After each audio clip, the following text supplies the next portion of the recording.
Now I must thank you for appearing on the scene. You'll make this rather snappy, won't you? I have some very heavy thinking to do before 10 o'clock.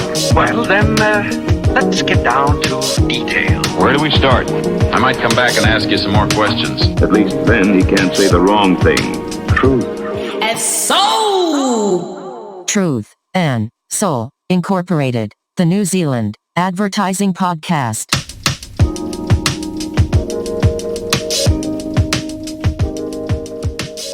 Hello, podcast listener out there. This is Truth and Soul, Volume 37, Subsection B. And today, as a guest, we have an individual who has had a sparkling rise through the advertising creative ranks, has worked originally from Australia and somehow found herself, which gives you a clue, over here in New Zealand. Worked for a number of top agencies in New Zealand. Then went to, with Jono. Oh shit, there's another clue. And went to Droga 5 in New York for a couple of years, I think, and then came back to New Zealand. I am talking about the industry's best Scrabble word, Lisa Fedyszyn, is that right? Welcome, Lisa. And first of all, important stuff, where's that surname from? Ukraine. Ukraine? Yeah. Okay. Ukraine via Melbourne? Yes. Yeah. My grandparents came over just after the war. Yeah. Second Okay, World so it's been a while. Yeah. And being from Melbourne, who do you barrack for? I did barrack for Collingwood. And here the podcast ends. That's a bit sad. You did though. Oh, you did? Past tense. Oh, okay. So now you're not interested? No one. Oh. Just from afar. Oh, okay. Okay. Personally, I from Richard Max, I caught the Geelong bug. So that's... the same as Jono. I see. Yep. Is he Geelong? So you guys could all get together and watch the games. Yeah. Oh, okay. That'd be great fun. Yeah. I love it as a sport, but because not many people over here are interested in it, and you can't go and see the games, that you kind of lose track with it. So that's been replaced by NFL. Anyway, sorry, this is the advertising podcast, not sports report. And Lisa is currently unemployed. Is that fair to say? Yogaing, fight clubbing, Club? bathroom renovating. Right. Okay. There's an interesting selection. Because Lisa was at Ogilvy. Are they called Ogilvy? Ogilvy in New Zealand, who rebranded, bought themselves back, and launched as Stanley Street. And Lisa and Jono left. And Lisa's going to... the whole industry is agog as to what the guys are going to do next, and Lisa's going to tell us later. Are you? No, she's not. Worst guess ever. No. Maybe by the end of the podcast. Sorry, by the time the podcast comes out, you might... we might know. Anyway, so Lisa, why did you get into this business? What happened? What happened in my life then? No, there's you. When I asked you, sort of, what you'd like to discuss, that was really interesting because it sort of made me think about several points. Yeah. So when I was little, I had an American friend. Maybe I was like 7 or 8. So this is back in Melbourne, and we'd play this board game that included a video, VHS, and it was all about ads and American ads. And I can't remember the aim of the game, but I couldn't believe how entertained I was by like these 30-second little films. Yeah. And I remember Where's the Beef, and it just kind of stuck with me. And then throughout school, I was very art design focused. So your parents didn't have any interest in it? Not at all. Your family, immediate family, no. No. And yeah, so I just had a art design focus, probably leaning more towards fine arts, but coming from more of a working class background, how do you monetize that when you don't sort of see anyone doing that in front of you? So I think design seemed to make the most sense when applying for degrees. And then got into design, met Jono, and really realised it wasn't quite broad enough or the right... So you met Jono at design school? Yeah, at design school. And how long ago was that? Oh, so we were there. That's almost 20 years ago. 20? Yeah. You're not old enough. You're old enough. Yes. Okay. I am old enough. Yeah. Yeah. So we did that, and I did just a few work experience, jobs placements when I was just in my uni holidays, from design to fashion. Where did you do? Which Melbourne institution were you? Oh, we were at RMIT. RMIT. Yeah. Which stands for Ronald McDonald. Fields No. Institute of TAFE. No, technology. Yeah. They were a TAFE that turned into a uni, so they could give us Yeah. degrees. Yeah, and I think, so yeah, did the design, did the fashion, but did the advertising placement was the most fun. Where did you go? So we were at JW, I just did it at JWT, and it was just for a couple of weeks, and I just seemed to be coming up with ideas while playing table tennis. And that appealed to me, definitely. That's advertising. That kind of appealed to me. In Melbourne, anyway. Almost, yeah. Who was creative director then? I honestly couldn't tell you. Isn't that Well, terrible? I'm surprised at that because talking to many guests, we maybe it's the older ones, tend to remember. Talking to Toby the other night, he remembered meeting Dave Trott and Paul Arden from London, very young. I remember meetings with creative, even just showing your book to people. I remember it from decades ago. But you, JWT, I'm a terrible person. Yeah, yeah. Well, it wasn't the thing that finally got us sort of in there. We had to go and do a board school, which was an industry-based course. Yeah. And then from there, we got a few placements, so longer placements, and more than just playing table tennis as a design student. And we ended up at Cummins and Partners with Sean Cummins. With Sean Cummins, yeah. Who I know reasonably well. So I'd say he's the memory guy because... Yeah, you won't forget Sean Cummins in a hurry. Yeah, that's right. Yeah. That's right. So I guess that's my Who start. else was there? Who else was there? Who else is there? Of any note? Oh, there was heaps of people. Oh, I need to remember their last names. Okay, don't worry. Oh, Sarah McGregor, Samira Ansai, who's with Johannes Leonardo in New York, and Sarah McGregor is a creative director back at Cummins. Yeah. Okay.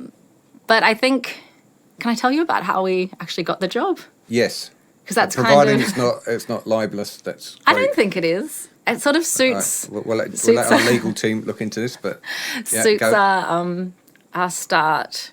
So we were interviewing there, and Sean and the ECD at the time, Rebecca Brightson, were we're looking at our book, and they were nice enough about it, but Sean wasn't that impressed, and he went on to tell us why. He's like, you've got nice ideas, but I can't see anything of you guys in this work. It's not different to anybody else's books. You guys should. Do you have part-time jobs? And I'm like, yeah, we do. And he's like, well, you should quit them and you should just go live in a tent and write. And obviously it was got a little bit more colourful, not on our side, but from his side. So we kind of left a little shell-shocked, but we decided to actually take on his advice, and within 24 hours we'd gone into the bushland, pitched a tent, burnt our books, redone it with all ads from his agency, clients like Virgin, that kind of thing, put together a mixtape of our favourite music, so he knew a bit more about us, and then packaged it up, wrapped it up in Glad Wrap, unenvironmental back then, put it in the bottom of a bin, filled the bin with ice, and then put in reception the very next morning, and they thought it was a bomb, but he still opened it up and took out our new book, gave himself iceburn, and then we were working there the week after that. And that, children, is how you get a job in advertising. Back in the mid 2000s. It's the above and beyond, and making the extra effort and doing the hard thing. It's not so easy. So you did that, and you were there for almost 4 years. 4 years. Almost 4 years, probably 3.5, I think. Yeah. And we learnt a lot, and had to also unlearn a lot. Yeah. As well. Yeah. But why did you have to unlearn it? Because what you've some been taught of it was on the was... no. It's really interesting, I think, because we learn a lot of things off him that maybe we dismissed early on, but then we'd hear it again from a Nick Worthington or a David Droga, and you're like, oh, wow. Yeah. He was onto something. Yeah. And he's a really smart Very smart businessman as well.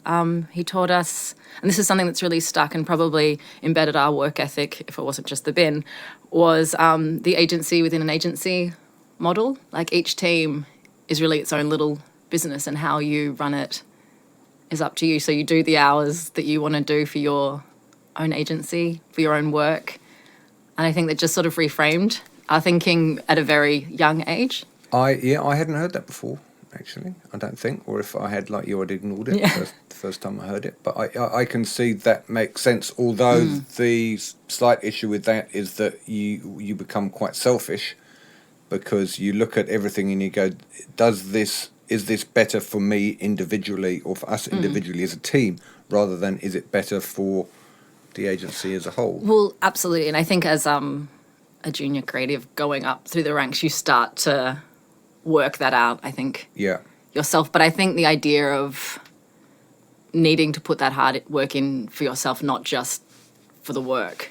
Yes. I think was really helpful. And what's the other one I've heard around it?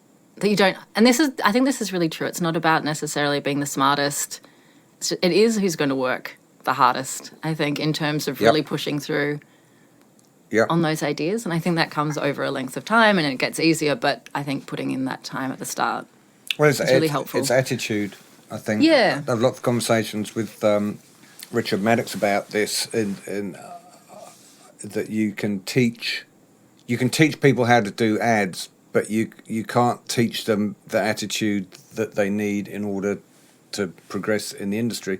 And you can have people who are incredibly smart and incredibly good at it, but if they don't apply themselves to it, then they're just going to go nowhere. But yeah, because I think it's that first cracking that insight and idea, but then being able to push through. And I think you'll probably see this a lot too. Not just presenting that on a page, it's crafting it through to interesting and entertaining executions for your audience, I think. Yes, no, never forget the audience. So, did you get any great work out? Did you get work out that you were happy with, or were you frustrated? Well, we were actually, we were quite happy there. Sean was quite democratic in the best idea wins, and he had a lot of young people working there. So we'd get our share of everything from retail to TV, shiny TV briefs. So we got a couple of little cheeky spots out for Virgin and realestate.com.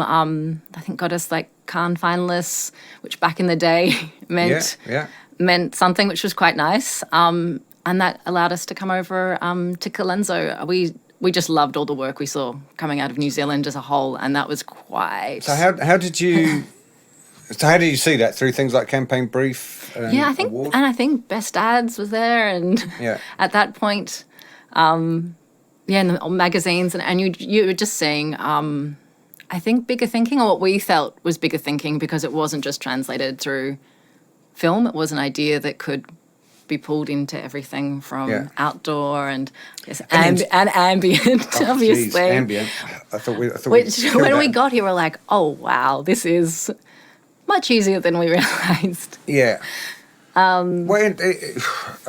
interactive campaigns. What's the word? Integrated. Integrated. So it did the thinking felt bigger and fresher.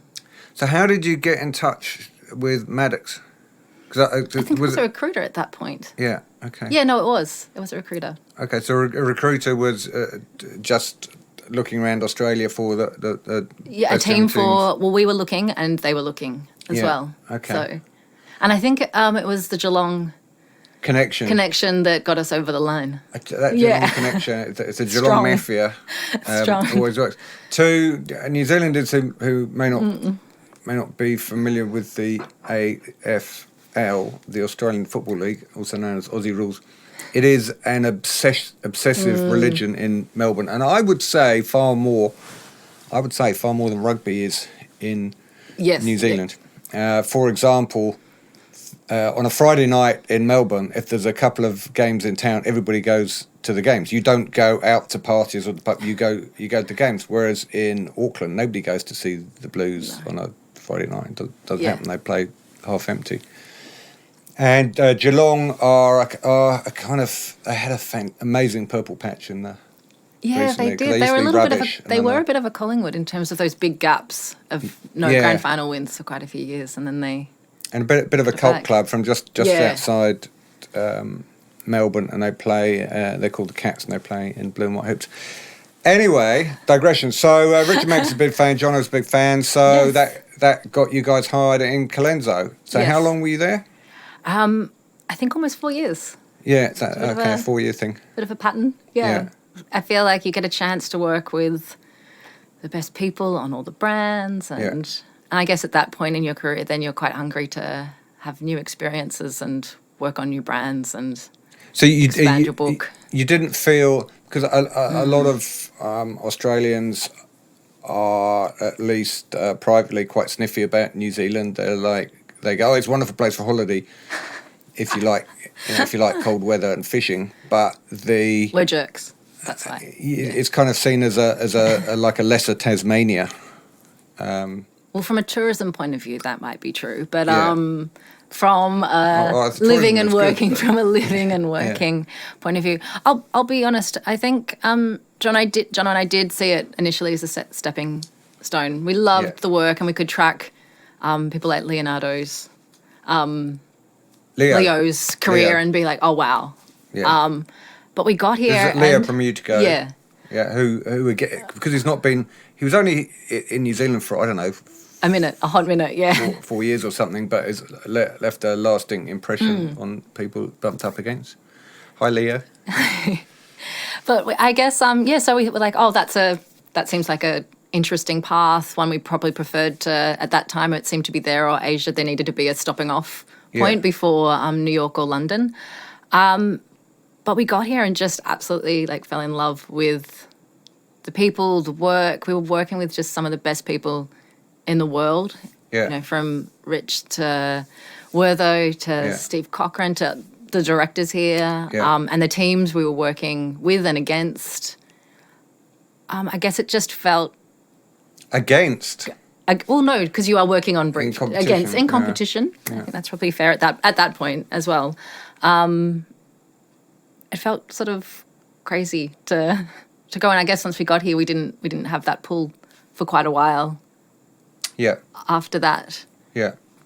So you got under the skin of New Zealand, went, okay, this place is not as bad as most Australians make out. Yeah, and I think when you get itchy feet, I think New Zealand sort of tended to, or it does present a lot of opportunities. So whether it's travel, whether it's big network things, you get to go and join in on worldwide briefs, or you win a trip to Cannes as a younger creative, and it just keeps you going. And I guess it's that in America you'd be against thousands of teams. Here, like literally, we entered our first year, the Cannes Young Creative Competition, and I think 20 other teams might have entered. No, maybe that much. So Yeah, I guess that New Zealand industry is quite small. It's condensed. Yes. It's like condensed and powerful. And because if Cannes are going, right, we're going to have one team from Australia and one team from New Zealand, well, you've automatically got a far better chance if you're from New Zealand.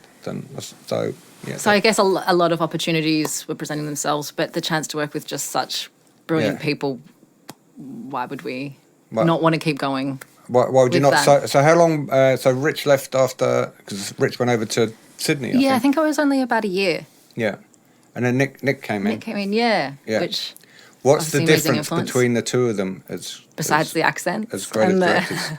Yeah, well, they're both foreigners. One from London, one from Melbourne. But in work terms.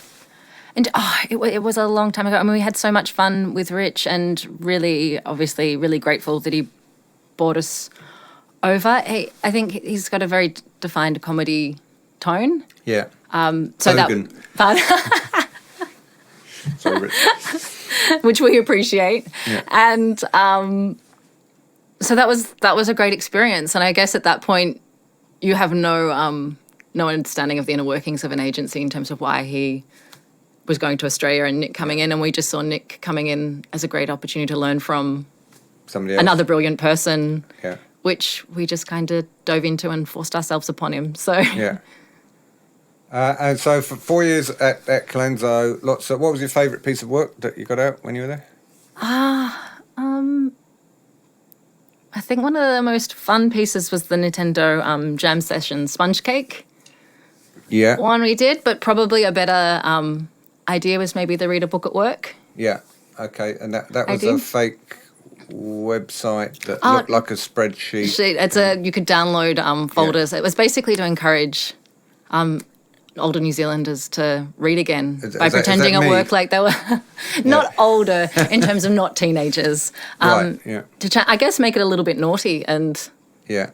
the idea of putting it on PowerPoint spreadsheets with charts and things and hiding the copy Yeah. within there felt like a fun way to do it. Yeah. So that was probably one of the That was one of your favourites. So you, from there, yeah. You're listening to Truth and Soul. the New Zealand Advertising Podcast. So 4 years with Rich, Nick and all the Colenso guys, and then you went To DDB. to Toby. DDB with so how did you come across Toby? Don't worry, if there's anything that you don't want to say, then hold your hand up. I think just through normal industry Drinking. things, whether it was, I think it was at Access. It might have been the year we won Yeah. for Read a Book at Work. Yeah. But he'd always kind of made himself known, I think, Yeah. to us, and we loved the work, obviously, that you'd done and he'd done it. He was doing at DDB, and it felt very attractive to us because I think it felt like a hole in our skill set or our book at that time, especially coming from Melbourne and having worked on big brands, that DDB sort of had that suite, Yes. from Sky to McDonald's, and I think it felt a little bit more grown up. So again, it was the agency of two. Yes. The agency of two going, okay, New Zealand Colenso, that will be great for us as a brand, as individuals, as a team, and but let's go to DDB and try and find some big. I think some new challenges, and I think just not that you'd ever feel totally safe at Colenso. There's always new things happening, so it wasn't. But it did feel like we needed to challenge ourselves more and put ourselves into an uncomfortable. The only person I know who's situation. ever felt safe at Colenso, I think, is Steve Cochran, but he's. Oh yes, yeah. He's a. I saw him the other night. I said, "Oh, Steve, you should come on the podcast." He went, "Oh, yeah." I'm like, "Okay, maybe." He's that's brilliant. nice. He's Maybe so that's- brilliant. That's, He's just that's figured. Nice thing. Yeah. Because I must say, if I haven't, Steve Cochran and I, Richard Maddox's wedding, which was down in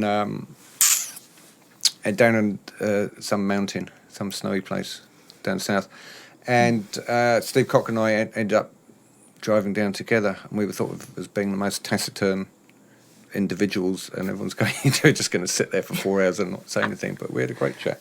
But that was about 12 years ago. He's probably the most pure creative. Yeah. But, like, he really understands how to work within the confines of a brief and really nail it. And I've always really respected that, and that's pretty amazing. Yeah, because people go, oh, at Colenso we've had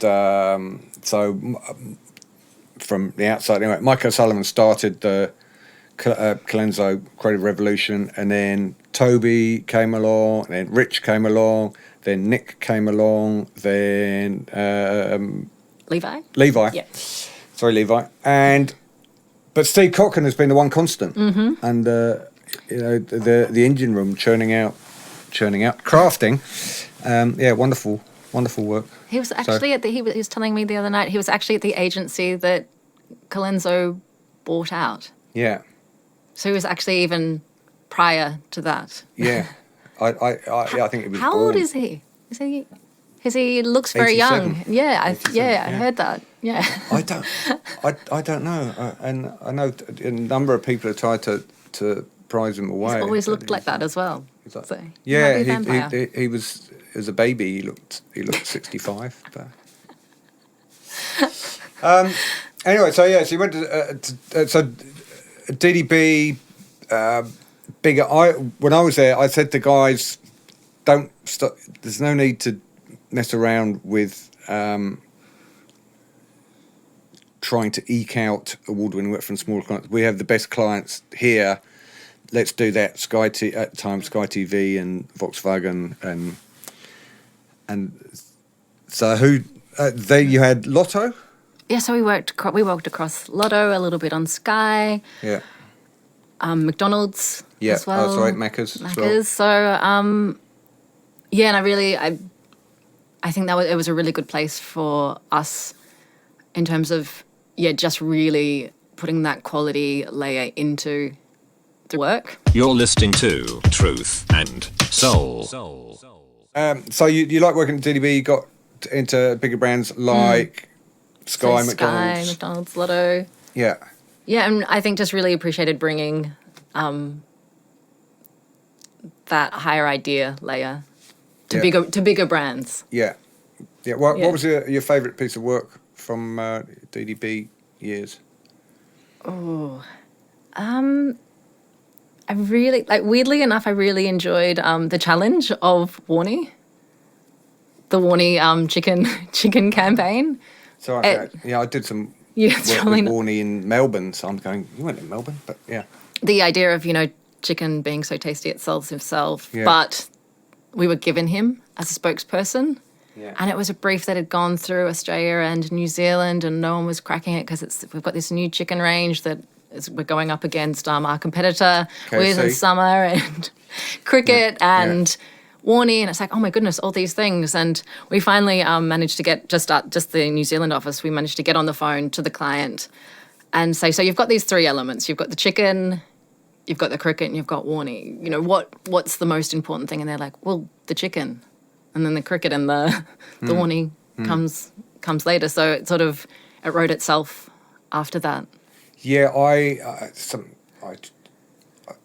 think I try and get with the guys. Sometimes they forget the product. They do ads about something else, and then the product comes at the end. Generally, everything is going to run smoother, including quite possibly the effectiveness of the ad if you do the ad about the product. It's curious, but and we had a lot of preconceived notions of what Warnie would be like. Yeah. And he was so up for it, up for the ad. Yeah. When we when we when we were on set, he was so happy being poked fun at, having the burger in front of his face and the director mispronouncing his name, and he was happy to be in on the joke.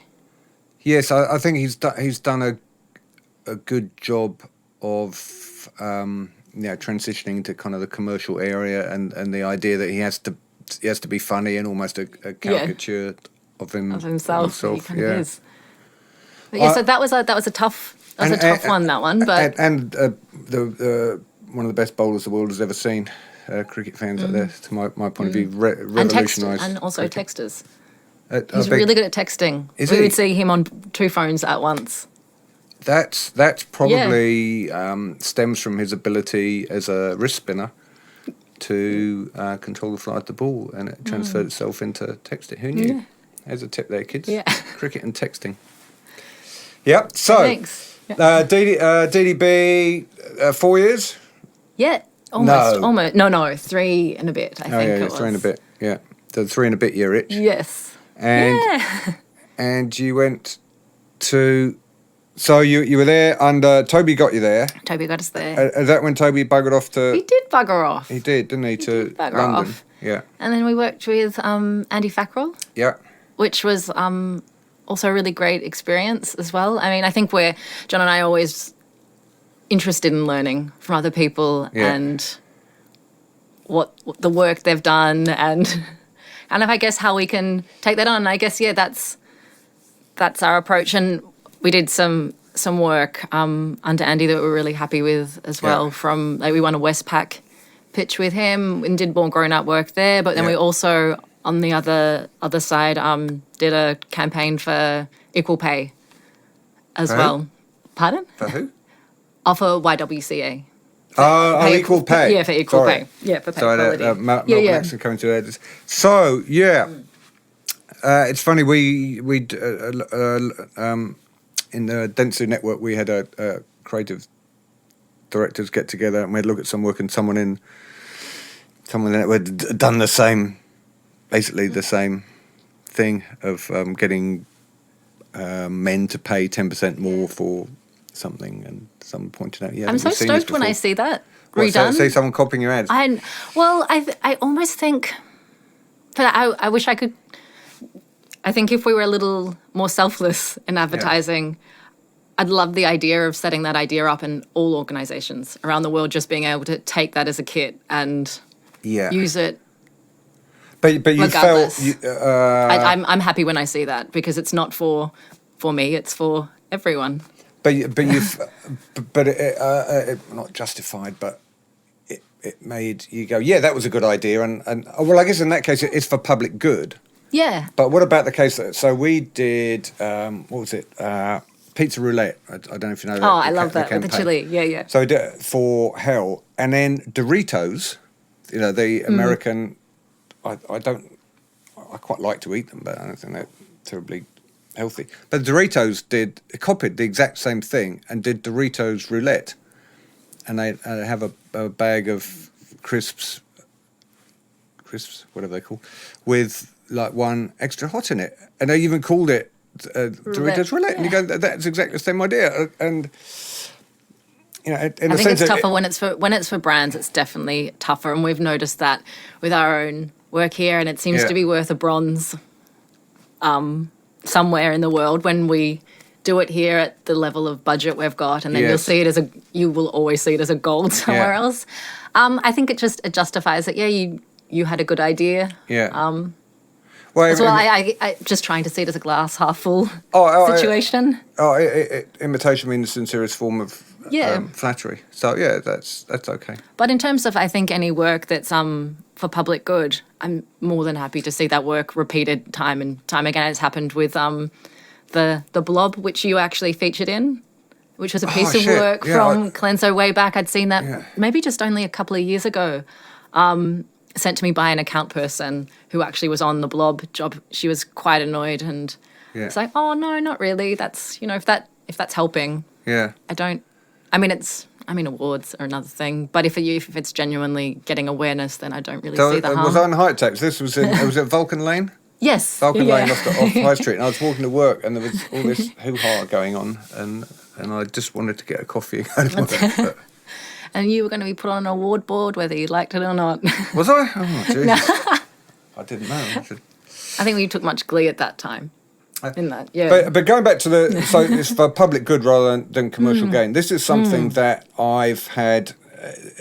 Advertising, we have the theory that you're not allowed to copy anyone else's. You're not allowed to take script. Everything has to be original, which is kind of fine. But it doesn't work in music, where you take samples from other pieces, where you take a Springsteen song and it's or a Bowie song and someone else records it. That's completely legitimate. It doesn't happen in movies where people will take a movie that's shot in China and film it again in the States, and it will win Oscars. Everyone's fine with that.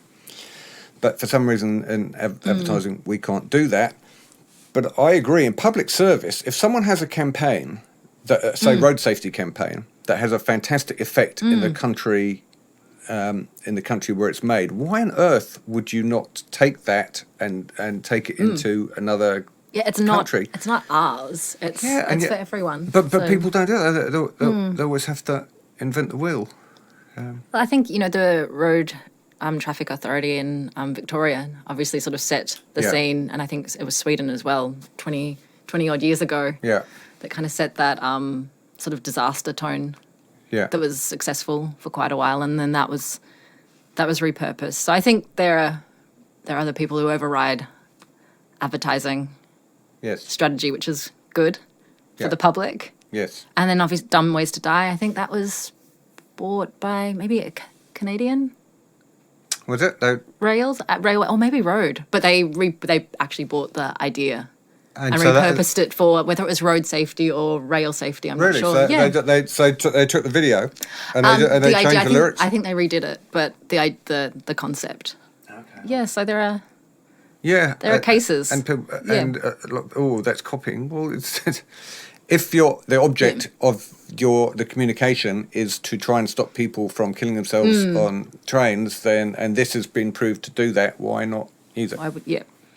Anyway, okay, we violently agree on that. So from there's punching going on here, and DDB to Droga. TBWA. TBWA with Talbot. Yeah. So Toby had come back from London.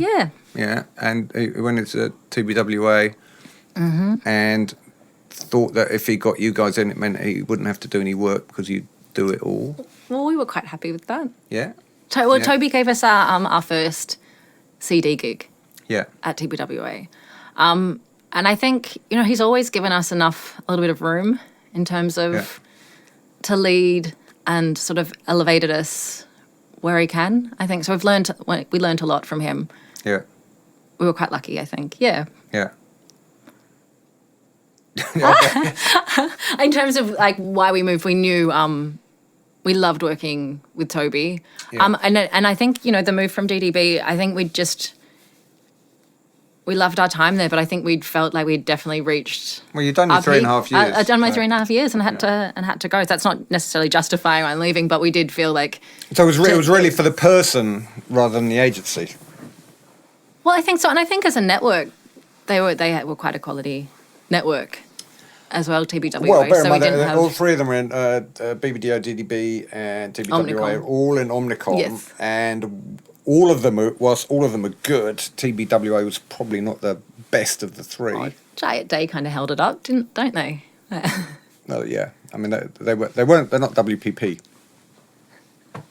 Okay, we'll leave that there. So how was TBWA? We learnt a lot there, definitely. Yeah. Sort of just thrown in the deep end. So I guess there was a lot smaller creative department than either at DDB It than was, Colenso. but we were given the chance to sort of mould it and recruit some young teams there,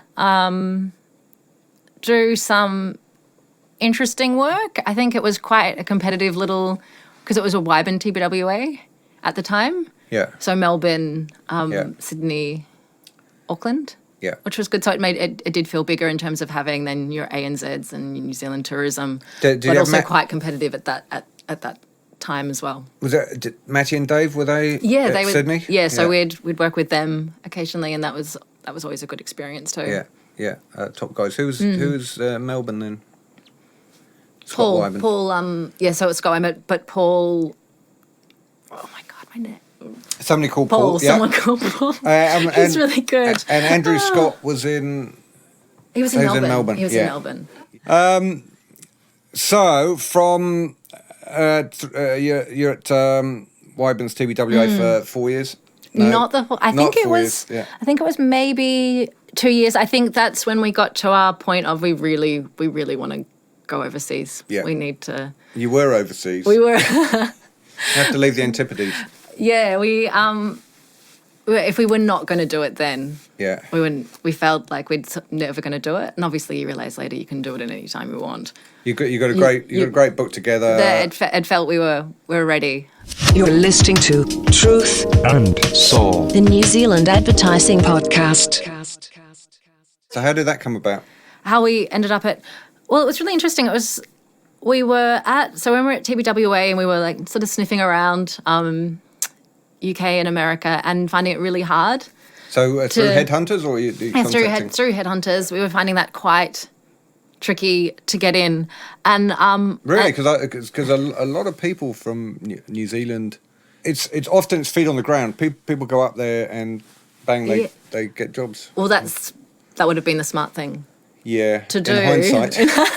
But so luckily a few people at Droga, a few Australians found out we wanted to come over. Who was that?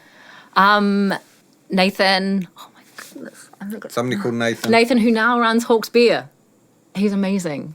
Nate and Dave. They were brilliant CDs. Oh, yeah, from, I heard them on a podcast somewhere. Yeah, they're so clever. We need to edit in people's last names after this. Like, Yeah, just, we're not- I'll record them and then we'll just put them in. We're not going to do that. no one can remember last names, and it makes me feel so much better that I can't.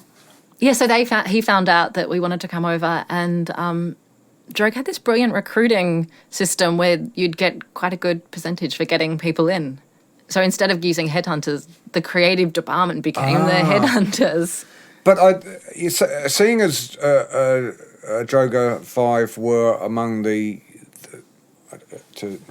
hottest, best known, sparkiest agencies in the world, that Crispin Porter had been, say, I don't know, 5-10 years ago, and Barnes Kepman Friends was for 15 years. Joking. So I wouldn't have thought it was hard. They must have had people trying to get in there all the time. So you did really well to... did. I think they liked using the creative department as a filter. Yeah. Like, you're only going to bring in people that are good. Yeah. And you still have to go... I mean, I saw still amazing, much better creatives than me come in and get interviewed and not make it through sometimes, just for either personality reasons. I couldn't really put my finger on why some people didn't make it. But at that point, it was just, I guess they were marrying you up to brands and other teams and how you'd work with other people. Yeah. So who are you working to directly as a creative director there? Because presumably Mr. Droga, we didn't see much of him, or? Well, we were lucky enough to work on a couple of projects with him, which you absolutely just, like with that time, you're like, you're in a pretty lucky place. So that was on brands like Chase. Yeah, Chase Manhattan. JP Morgan owned biggest bank in America. Yeah. Yeah, that one. Oh, I thought you meant the pet food. Yeah. But that was pretty. The biggest bank in America goes, oh yeah, we'll go with Droga 5. So you're working on some pretty tough, grown up. How many people were in the office? So when we got there, I'm going to go off creative department. Oh no, I think I go off the whole agency. When we got there, maybe there was like 300 people, but when we left, there was 700. Jesus. I think it's gone down a little. It's like organized itself a little bit. Obviously, still super successful, but that's just a reorganizing lot of the balance. And for a New York agency, they have 700 people run by an Australian, but run by an Australian creative is pretty incredible. Were there lots of other Aussies and Kiwis? There were. We were lucky enough to work with the current worldwide CCO now, Neil Heyman. Yeah. Who is probably one of his name? Pardon? I will. He's a pretty talented individual. He's very sort of quiet and unassuming, but an absolute punisher in terms of really good at puns, but also very, very smart, big idea person. And we were lucky to work into him quite a few times as well. So the differences in personalities were really interesting. It wasn't one set way to lead throughout, and it was really exciting to see him become CCO. You mean different groups? Were you split into creative groups? There was quite a few different CDs, ECDs, group creative CDs, and as it grew, obviously. Did that get complicated in that you'd go and see your next senior and he'd go do this, and then you get passed on to the next senior and he'd say that stuff that he told you to do, don't do that? Yeah.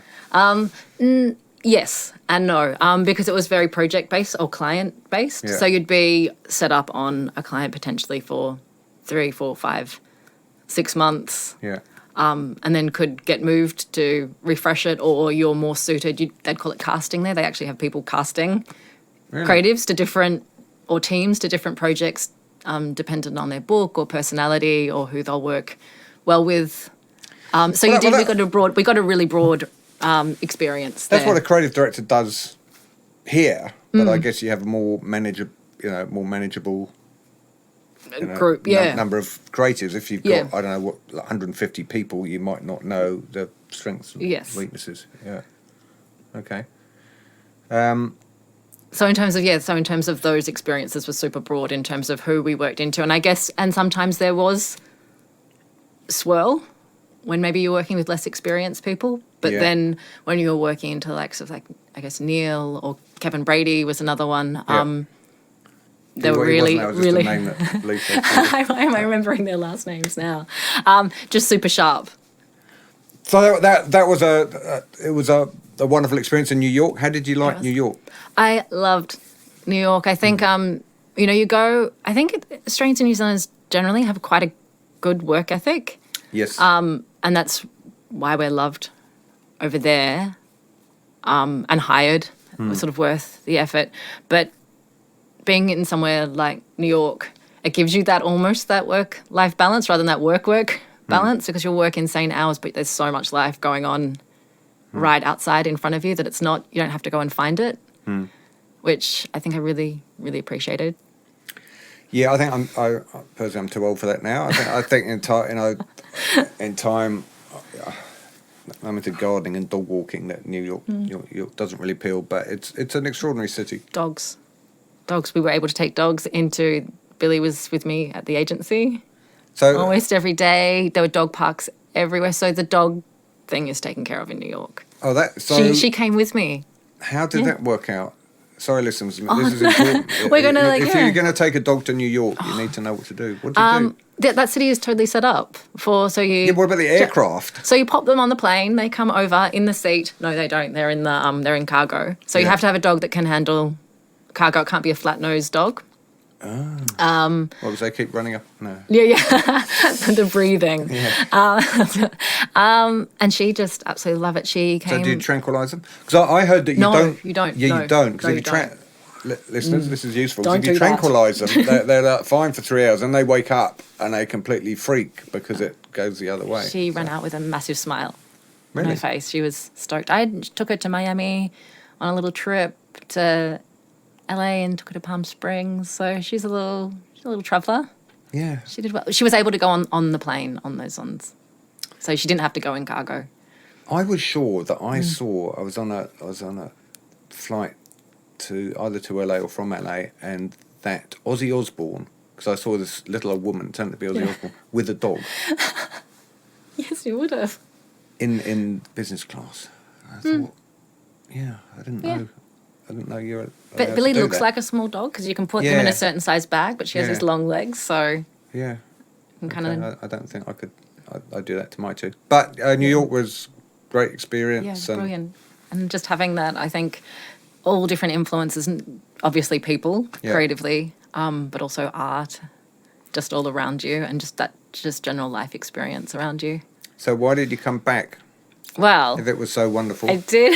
I did come back for a little visa run, and I had a coffee with Regan. Yeah. Well, I see Regan Grafton. Being another star of the Truth and Soul Incorporated podcast. Yeah, and he was a lovely creative, obviously, and we worked with him at DDB, so I knew we had a great relationship, but also creative relationship there. And he just told us, he was just really telling me about what he was doing over at Ogilvy, how he was trying to improve the creative product. Yeah. And it felt like something quite hands-on and something you would really consistently actually change and see a change, where I think in New York it's so big and you're learning a lot. Like I think in 2 years you learn 10 years worth what you would learn in New Zealand, but you don't necessarily make the sort of impact you'd like to, or you could, but it might be a while till you see that change. Did you get much work out? We actually did okay. Yeah. We probably came up with the best ideas we'll ever come up with that were never made there. But the experience is fantastic. And I think, the partnerships you have with strategy and production and the clients are a different level in terms of professionalism and approach. And it all really being centred around quality of work and product that goes out, which, I learned a lot from that. So there was no great push or pull factor either way. Maybe you'd I don't know why I need to put words into your mouth, but it'd been a great experience to go, great, done that, because career progression within a 700 person agency with some extremely smart good people above is gonna be tricky. Yeah, I think that's fair, and really wanting to be part of creating something a little bit bigger that we can control a little bit more. Because it's not just about the agency of two. No. The bigger, Yeah, and the I think wider. well that you grow Because from you that. You couldn't grow really- from the agency of two. So Yeah. you couldn't. It was difficult for you two to make any difference to Droga 5. I think that's totally fair. Yeah. It was what we could learn from there more than what we could Yeah. do from them. So if I wanna be totally fair. you want to make a change and do something Yeah. different and interesting and work with Regan. Yes, 100%. And it's that creative partnership that Yeah. can work as well. And you were there for how long? 2 and a bit years. 2 and a bit. So didn't make my 3.5. No. Yeah. No. A little bit premature and Oh, is this New York? Sorry, 2.5 years. 2.5. Oh, but 2.5 years in New York and then Ogilvy / yeah. Stanley. Yeah, 2 and a bit. So you got some great work out of Ogilvy. Thanks. Yeah. What was your favourite? The police? I think police, and I think also Auckland Transport. Yeah. Which campaign was that? The work we did with Zoe Bell, Oh, okay. Zoe the Bill, world's most dangerous stunt. Yeah. Yeah. And then just some new work we've recently done for BP with the thank you button. Okay, no, I haven't seen Yeah. that, I don't think. Oh, okay. Should I Yes, seen it? though. When did it come out? It came out a couple of months ago. I'm light PR. Light PRing, yeah. Oh, what, deliberately? Or? It was it's a product.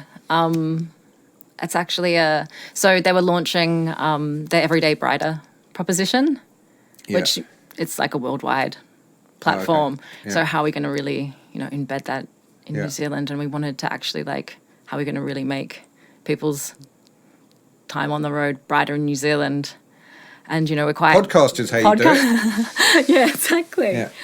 But so I think we're kind of realizing that we can be a little bit aggressive on the roads, and how can we kind of, this isn't necessarily going to stop that, but how do we kind of pull that back? And I've noticed that when you're driving down the road and if someone sort of says thanks and lets you through, gives you the hand, Everything's a good. thumbs up, you feel a lot better. But when they don't, you get that, Yes. you bloody, how Absolutely. dare you? Absolutely. I cannot understand.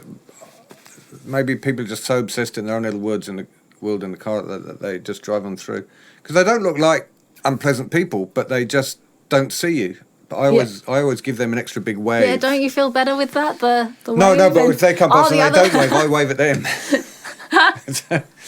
Well, yeah. So there is that feeling. So we realised that there's no way to really, besides a big hand in the air, to say thank you to people behind you that have let you in on the road. There's the flashes. Well, but on your reverse and an easier way, we've created this button that's a green thumbs up light. Yeah. That I think within a couple of days that all sold out, and I think it's something they're going to do. Yeah. Implement worldwide. Yeah, well, there's a really good way of doing that. You only have 5. Yeah.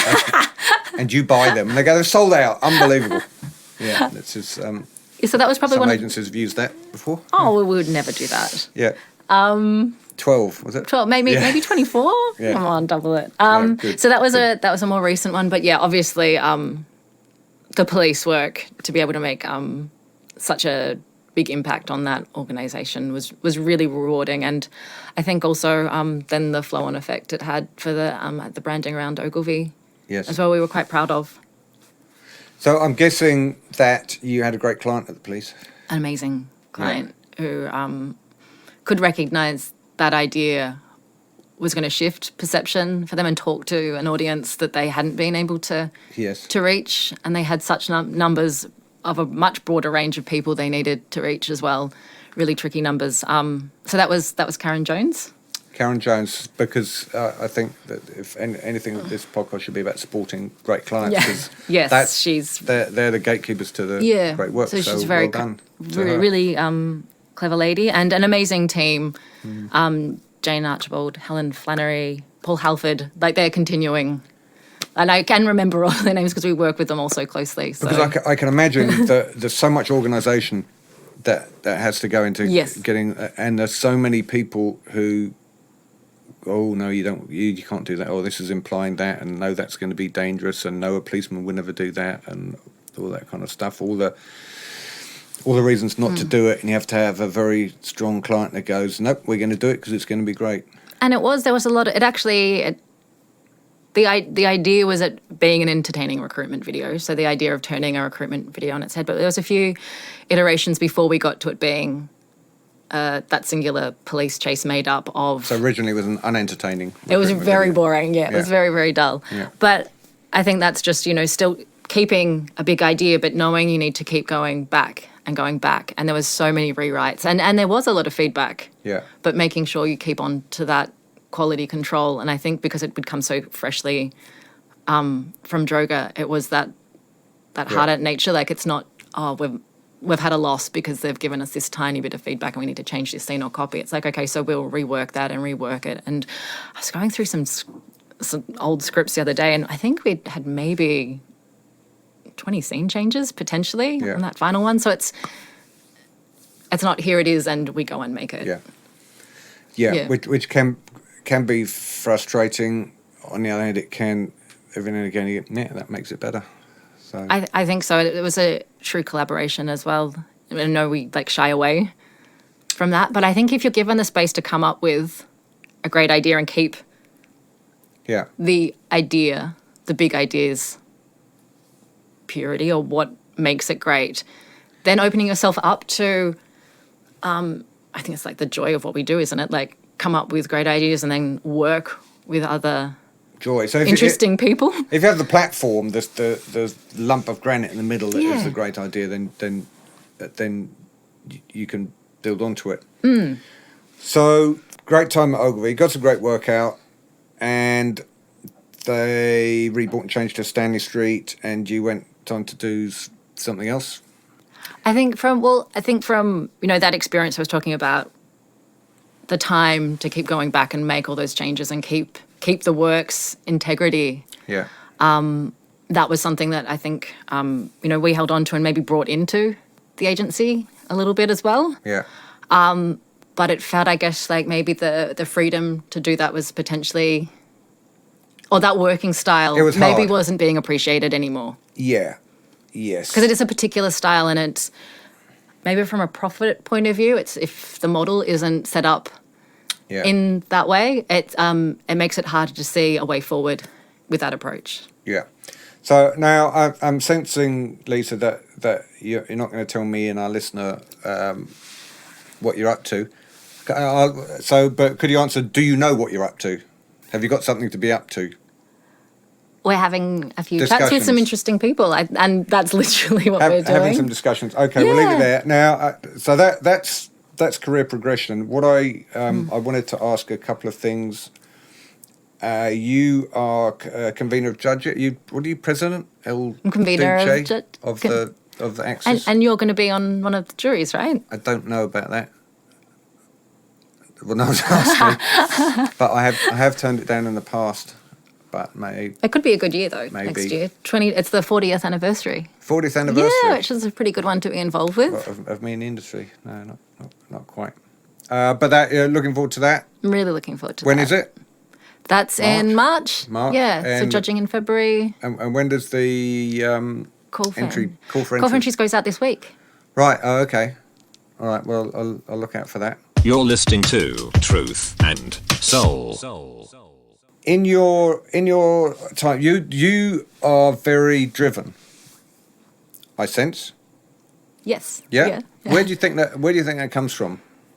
I think I'd say my parents. I think that I told you the Ukraine part coming over from. I think that need to work. Yeah. That's always sort of driving. I didn't ever think it wasn't an option to not. So you came from a working class family of Collingwood fans. Of Collingwood, that's the giveaway. And you went, well, if I'm going to make something of my life, I'm going to have to work hard at it. Because not everyone has that.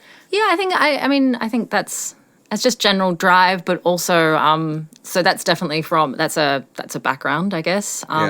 But a drive to want to do at anything I'm doing the best that I can do and make it interesting and make it I think our actual work is interesting in that you might have friends that are accountants or lawyers, and maybe their work you don't see it, but our work is on display for the world to see, and I want it to be interesting. But there is the thought. Have you noticed in your time in the industry that how much it's changing? Yeah, and for better and worse, I think, which I'm excited about. Pardon? How for better? What do you think? I think I may have mentioned. I think there's not one set leadership style anymore. I think that quite sort of. Do you mean the old school? Yeah. ECD. And you could either walk out of a room crying or happy. You don't know. That's the last thing I'd want a creative of mine to do, would be to ever be so insulted by my feedback that they are driven to tears. Okay, this is interesting. I was talking to Toby about this last night. He said that Dave Trott, been to Dave Trott and in a group and people, and Dave said, well, I don't think very much your headlines. You've got 10 minutes to sit in that room to write a good headline. If it's not any good, you're off the course.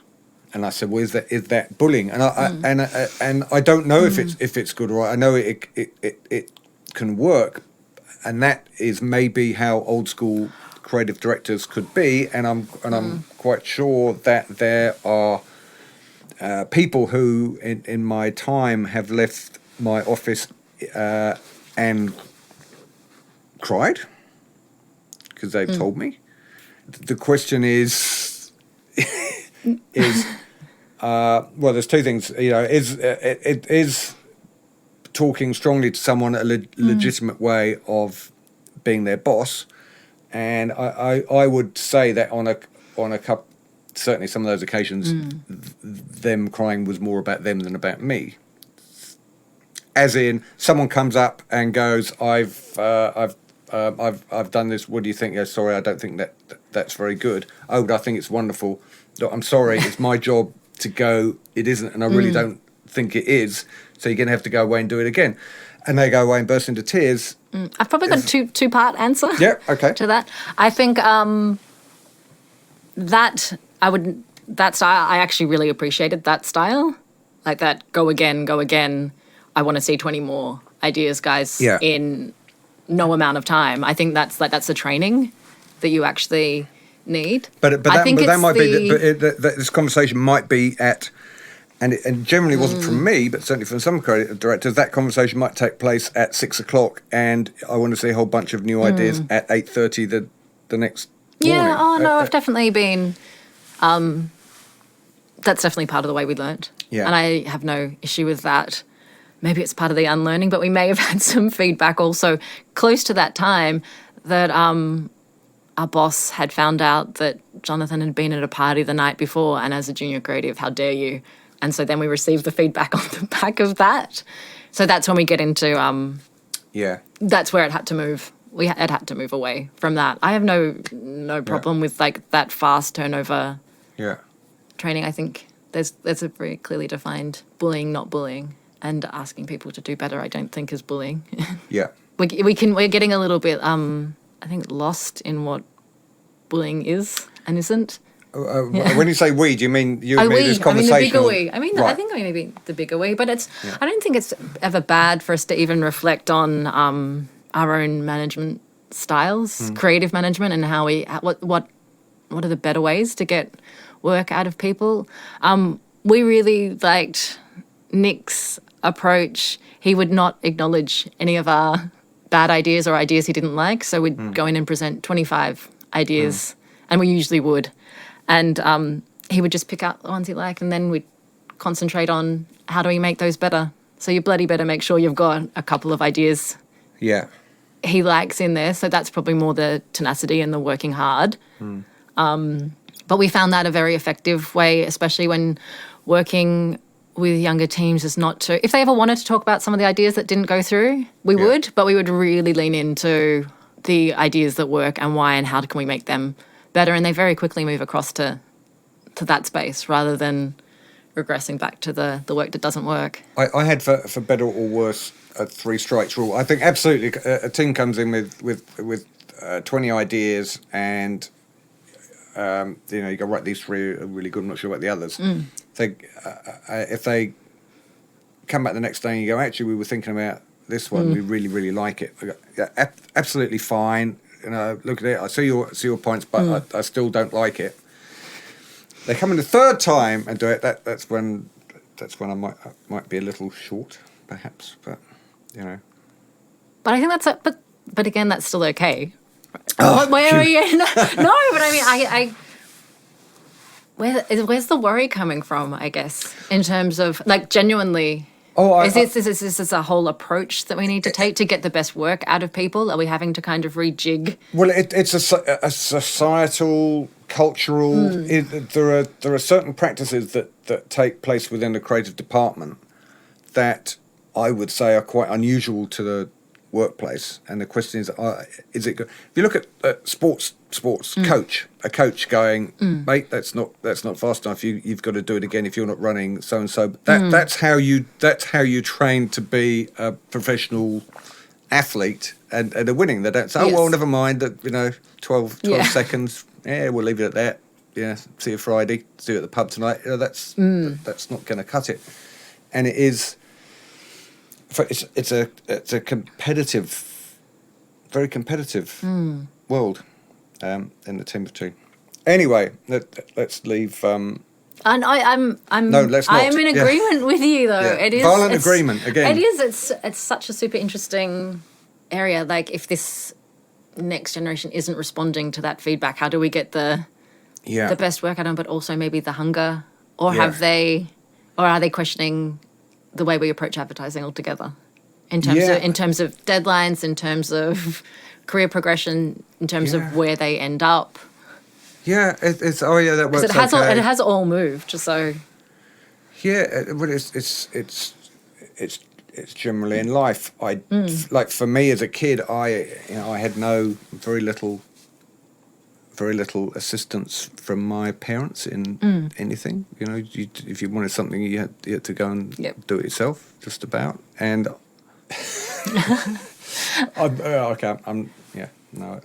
sort of that school of life's not fair, kind of.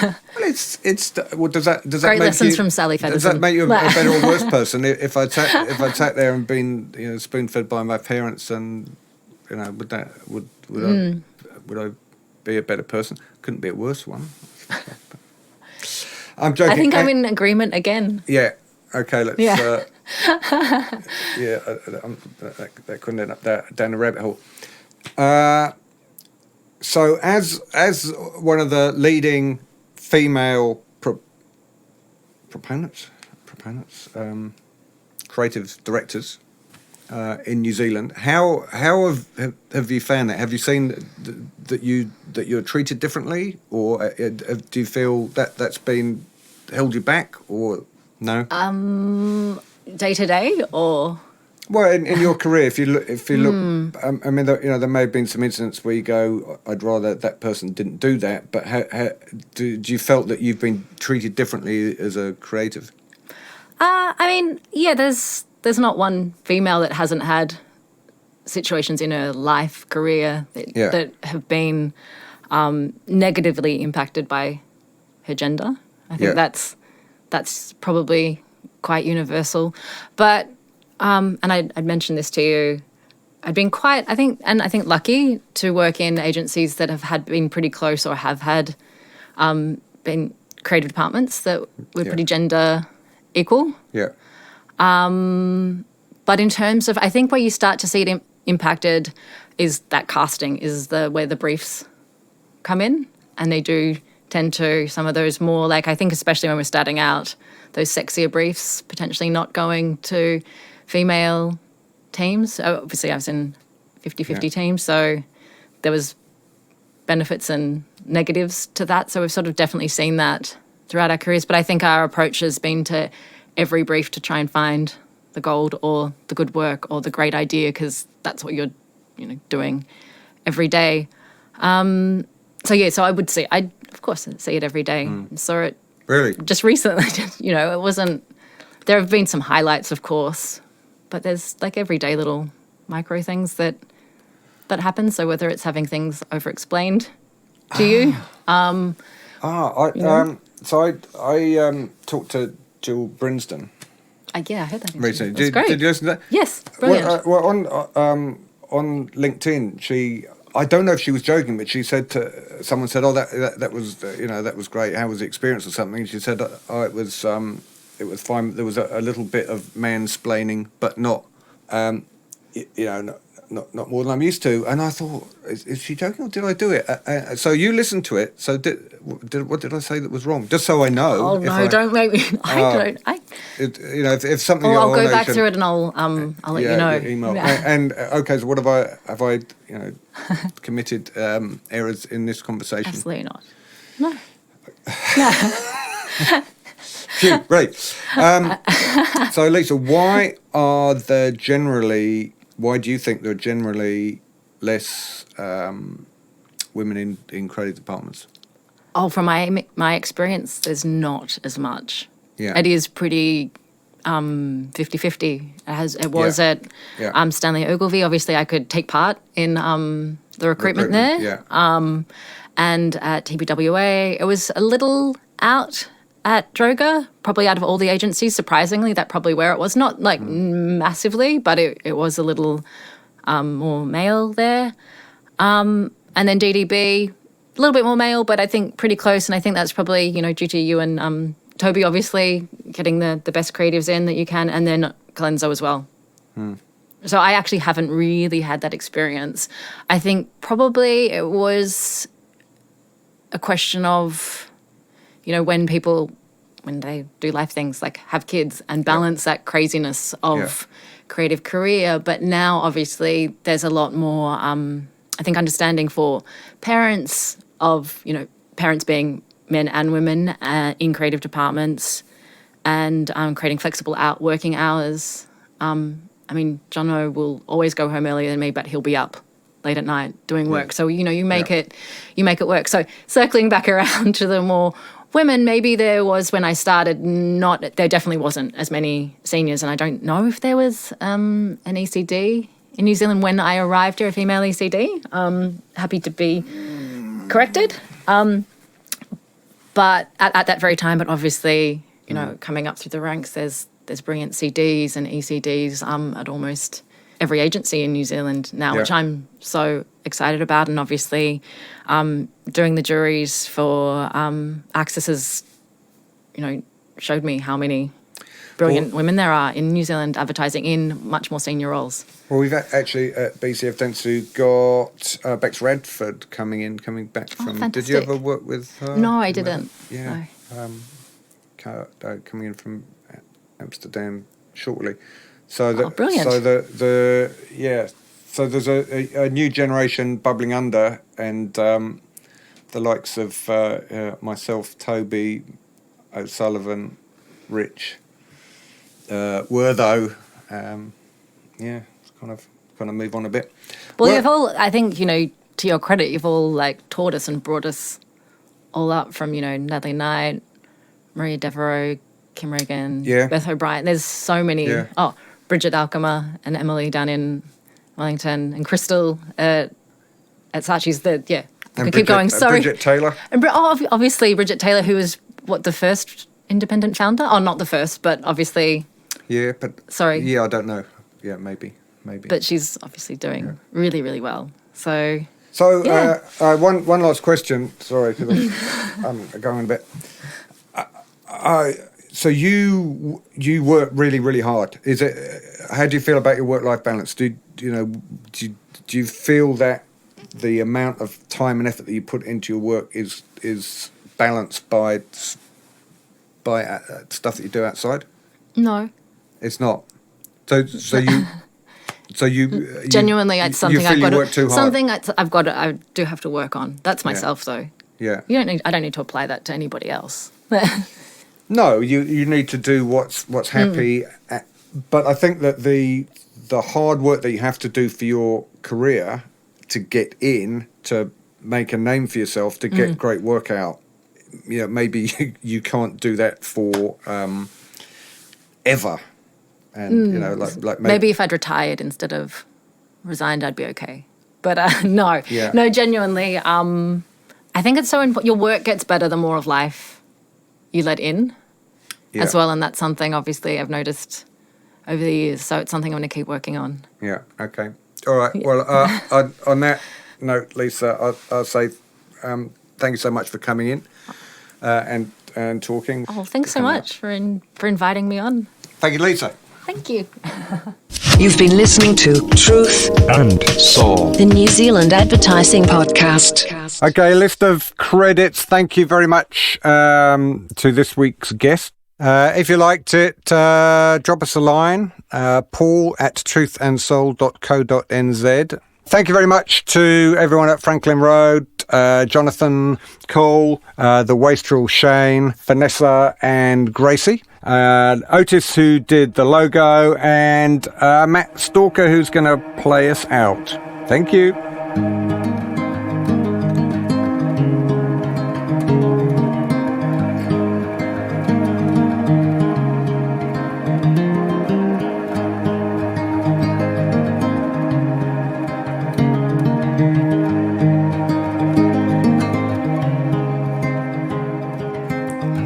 On the farewell drive, we found 100 ways that our hands fit together.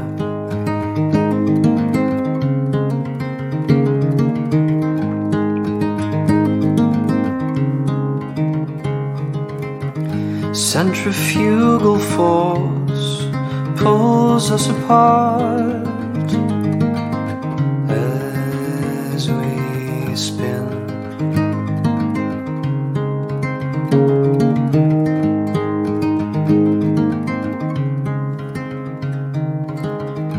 Please forgive my trembling hands, crudely silhouetted by the flickering spires of candlelight, while the wicked sleep sound, the anxious toss and turn. Thoughts come not as single spies, but in battalions, while the wicked sleep sound, the anxious toss and turn.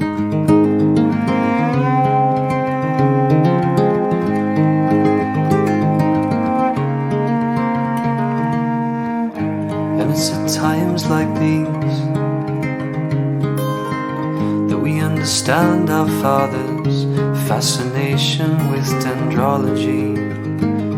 The family tree is losing its leaves.